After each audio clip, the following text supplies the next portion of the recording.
went into effect in late February in the mountain ranges of Southern California as an Arctic air mass plunged down the west coast. California's coast ranges in the Sierra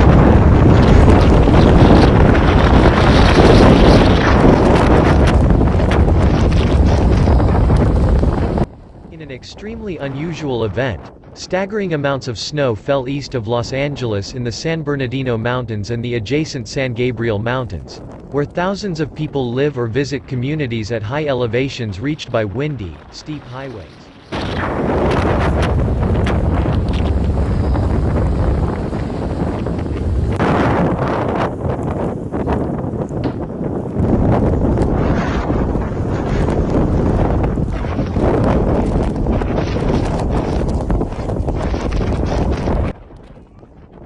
Both mountain ranges routinely have winter snowfalls, but what looked like the foundation for epic downhill ski days became a nightmare.